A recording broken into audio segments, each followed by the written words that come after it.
Breaking news at 11. A man opens fire after driving toward crowds protesting.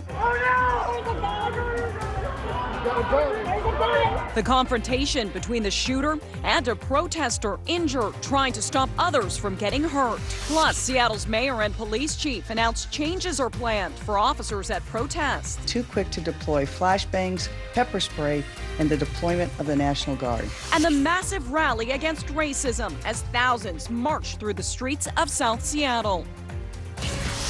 We start with breaking news at the protests in Seattle, where a man shot a protester. KROE 7's Michael Spears spoke with witnesses there and walks us through cell phone video of the panicked moments on Capitol Hill. Michael.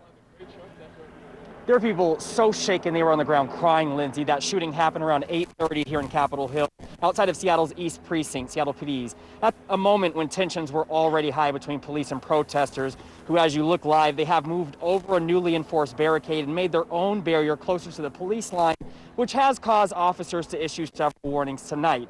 Now, as far as the shooting, Seattle firefighters say a man in his late 20s was shot and is now stable at Harborview Medical Center. Cell phone video shows the moment police say a man drove into a crowd of protesters Sunday at the 11th and Pine police barricade near SPD's East Precinct, who then got out of the car with a gun as people scrambled. Another video shows protesters running after the car as it moves north on 11th Avenue from Pike towards Pine and demonstrators. The sound of gunfire follows, with one person shot, according to police. I had a lot of people hiding into some shelters over here into the buildings. People were telling them to come in and get shelter and stay safe. This woman, who wanted her identity hidden, witnessed part of the chaos. And then as everyone gathered around the car trying to stop the man, a gunshot went off. Here's the man who was shot being walked to medics a block away by people who rushed to help, applying pressure to his wound. He eventually raises a fist in the air. Cell phone video we've reviewed shows this man run up to the shooter's window, where he opened fire before getting out of the car and moving up to the 11th and Pine barricade, gun in hand. Police say they took his gun and took him into custody. I think a lot of people might be kind of losing it a little, and people that don't support the protest, we definitely got to watch out for those people. Now, we have reached out to Seattle police to find out a little bit more about why this man drove into this crowd here and shot that man. At this point, police say it's still under investigation. We will follow up, and as soon as we get updates, we'll pass them along to you. Live in Capitol Hill, I'm Michael Spears, KROE 7 News. All right, thank you, Michael. Today, Mayor Jenny Durkan criticized the way police responded to protesters last night on Capitol Hill. But other city leaders are criticizing Durkan's leadership. Councilmember Shama Sawant even called for the mayor to resign. KROE 7's Deborah Horn explained some of the changes the mayor wants to keep future protests peaceful. Seattle Mayor Jenny Durkan made no secret that she did not like the way the Seattle Police Department handled itself outside the East Precinct Saturday night, and she is promising changes.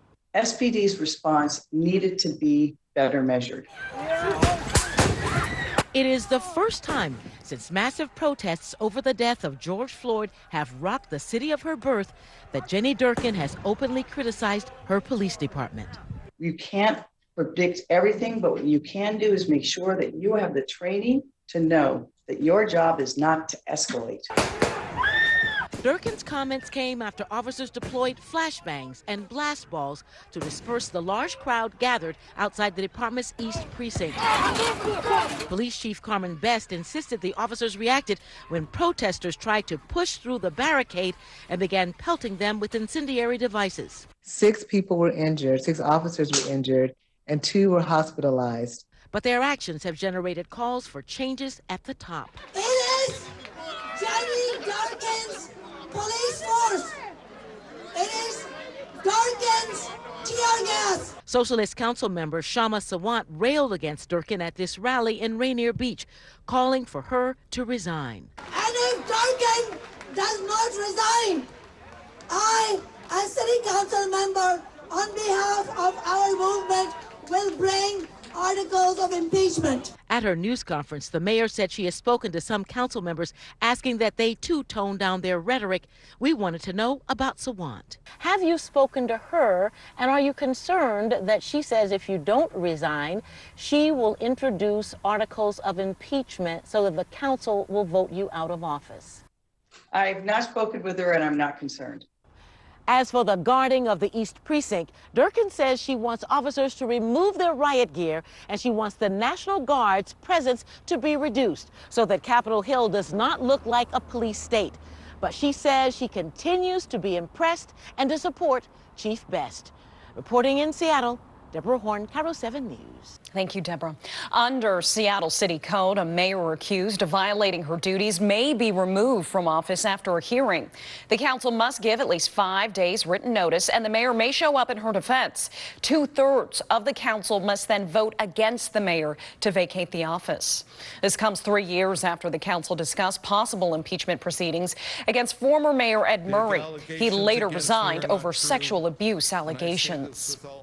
Huge crowds of peaceful demonstrators spilled onto the streets of Bellingham this weekend, demanding an end to systemic racism. As you can see, people danced and held up signs. They called for social and economic policies to help promote justice and foster a spirit of inclusion for all Americans. And we've also seen weekend protests in the North Sound. A peaceful rally in Everett brought close to 1,000 demonstrators together yesterday. High school students who organized it say that they were hoping to get up to 200 people. They coordinated with police to close off streets. We were also in South Seattle today as thousands of people marched through the Othello and Rainier neighborhoods. Cairo 7's Ryan Sims shows you the huge gathering that stayed peaceful. We saw a lot of people here in the Safeway parking lot of all places, things, as you're seeing on your screen, wrapping up. But one of the reasons why we are told that this was happening in a grocery store parking lot as opposed to a park or a community center is that organizers say that this specific Safeway in Rainier was the site of police brutality. And the reason why this march ended here was that organizers say that nothing like that, again, police brutality, should happen in this parking lot or anywhere ever again. Don't shoot! Don't shoot! It's just like very awesome that so many people are like so moved by it and are willing to show up for something that's big. While the gathering spot for today's South Seattle protest was quite different, the message from these protesters was very much the same. It's important for me because I'm also black, and it's sad that seeing other African Americans dying from police brutality, so I want to support. Say his name! This was one of the largest marches and gatherings South Seattle has seen so far. Among those here, Fred and Casey Hines, a married couple who worry about the well-being of their biracial children.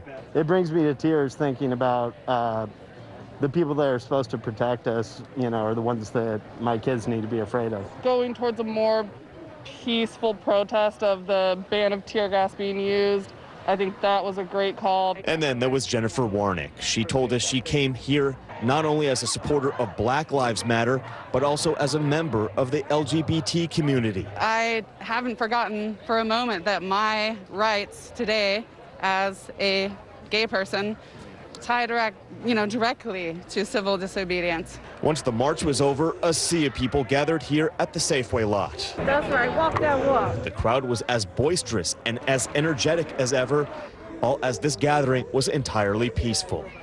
In South Seattle, Ryan Sims, Cairo 7 News. Demonstrators also hit the streets of Woodinville today. No justice! No peace! No justice! No peace! Today's march wound its way from Wilmot Gate Park to City Hall and included a rally, all to support a new way forward from here. Now on Como News, mayhem on Capitol Hill after police say a driver rams his car right through a crowd of protesters. I looked over to the right where the car was, and I saw him pull the gun out the window and shoot the kid.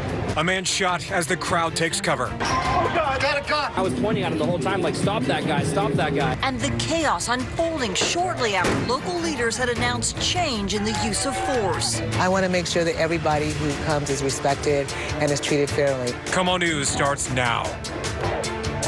Glad you're with us. Breaking now on Como News. Chaos on Capitol Hill tonight. This is a live look at the scene where protests continue to grip Seattle for a 10th straight night, and it is where a violent scene unfolded just earlier tonight. That protest escalated quickly after police say a driver plowed right through a crowd.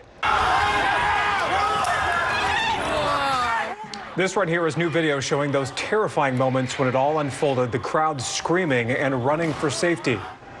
Within the last couple of hours, we also received this video. It shows a man get out of that car with a gun in hand, then circles the car. The crowd yells he has a gun, and then he disappears into the crowd. Our KOMO News crews are on top of this breaking story tonight with live team coverage from Seattle's Capitol Hill. We start with KOMO's Jonathan Cho.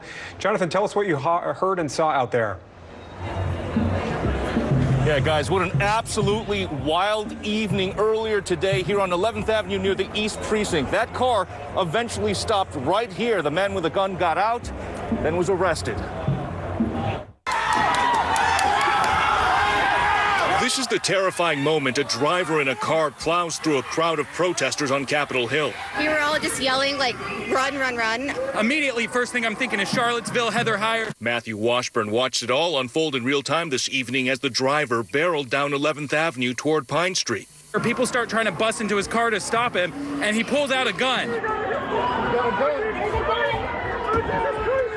This is the driver stepping out of his car, wielding a pistol. Everyone disperses this way and starts hiding into the buildings. Police say the driver shot a 27-year-old man in the crowd. Within moments, officers arrested the man behind the wheel.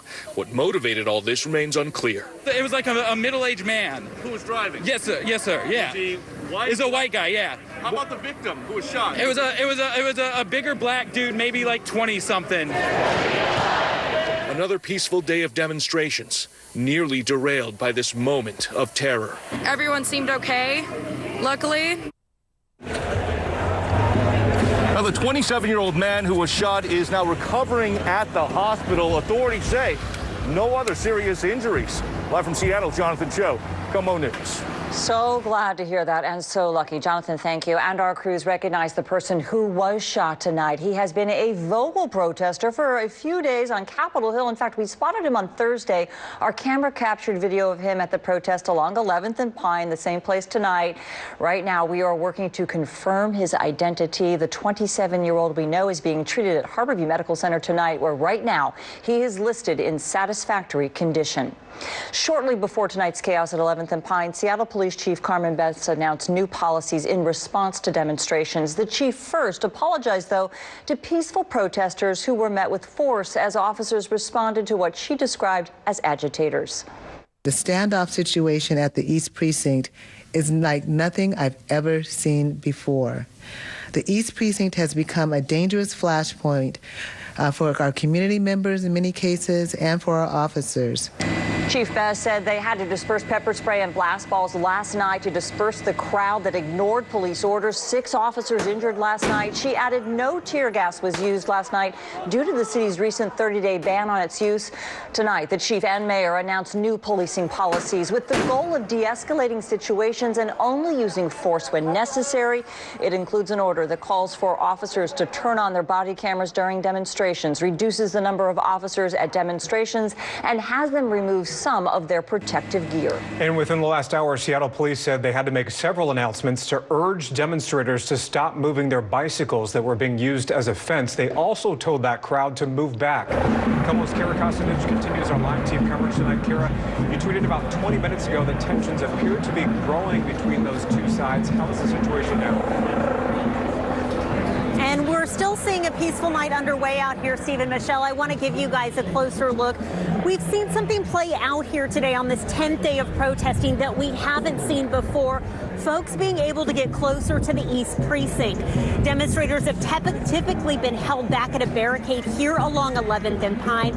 But today when they arrived, I'm told there were 2 barricades and protesters made it over that first barricade. That happened late this afternoon. And as I mentioned, things have remained peaceful. So protesters right now up against that second barricade. But in the last hour or so, we have seen tensions increase between police and protesters. We saw these big lights go on. Also, umbrellas have gone up. Protesters perhaps preparing for what could come next. We have also seen the crowd somewhat moving a little bit forward. At one point, officers called out to organizers here, asking group leaders to help them move the group back. But demonstrators have remained close to the line and, like I said, peaceful tonight. Here's a first-hand account from one demonstrator we spoke with. It's been pretty peaceful tonight, not gonna lie. But you know, it is every night until it isn't. And we're just, I guess, every night we come down here hoping it stays peaceful. I do. I hope it stays peaceful. I got tear gas for the first time. That hurt. I mean, my eyes swelled up for the whole night. I woke up the next morning still coughing and still hacking. I'm a very healthy young kid. You know, I exercise every day. And I still couldn't catch my breath the next day. And it definitely sucked. And I didn't deserve that. And so the good news, we haven't seen any of that playing out here tonight. But I do want to tell you that that line you can see right above us here where those umbrellas are, police have been making announcements about every 10 to 15 minutes. And what they said at one point was, please do not throw things at us. We are trying to hold a peaceful line. We have not been able to see any of that back here, but we're continuing to watch this closely. And if anything develops, we'll let you know. Guys, back to you. All right, Kara Kosnich reporting live in Capitol Hill. Thank you. This isn't the first night that we have seen protests escalate in Seattle. Right now, Air Force flying over Capitol Hill, where you just saw Kara, to give you just another angle of the size of this crowd. Just over 24 hours ago, police say protesters were pushing on barricades, throwing rocks, bottles, even explosives at officers. Como's Nick Popham spoke with Chief Carmen Best tonight following that scene. Following last night's scene at 11th and Pine, the site where protesters have been persisting for days, Chief Carmen Best says she wants to keep the peace. You know, our goal here is to make sure we're protecting the First Amendment and free speech rights of every person who comes here to demonstrate. But to the protesters in the crowd Saturday night, the blast balls and pepper spray didn't seem like that was the case. Part of our force policy is always to make sure that things are reasonable, necessary, and proportionate. Which is why Best says she'll be reviewing exactly what transpired Saturday night to determine if these flashbangs were necessary. In addition, they added these new barriers at the front of the protesting area to make sure demonstrators can't push them forward like the old barriers. Best says the FBI has informed them of credible threats towards police and the East Precinct, so she hopes new barricades and having officers further back will help keep the peace. I want to make sure that everybody who comes is respected. She says her own family has been demonstrating at 11th and Pine, while the East Precinct starts boarding up its windows to prepare for the eventuality of removing those barricades. Best says that'll happen after at least a couple days of protesting without any incidents. In Capitol Hill, Nick Popham, Como News. Nick, thank you. And here is a timeline from the Seattle Police Department on last night's protest. Officers warned the crowd there after they started pushing fences up to 20 feet. That happened at around 7:20 last night. About 5 minutes later, the crowd set up umbrellas and SWAT moved to the line. Officers also turned on their body cameras. Then at around 7:36, people in the crowd threw items at officers. Again, that's according to police.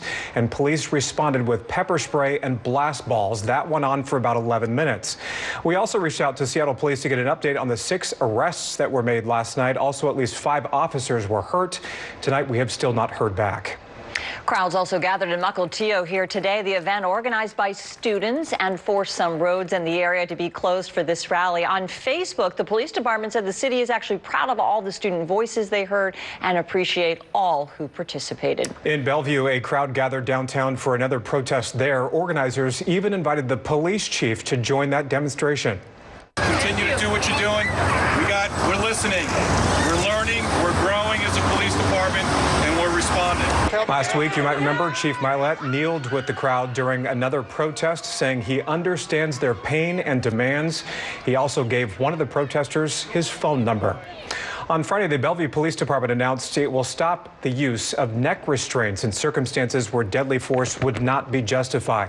This follows a video from 2008. That video, or 2018 rather, that video showed an officer using restraint on a black woman. The incident was found in compliance with department policy. The woman was not hurt and she did not file a complaint.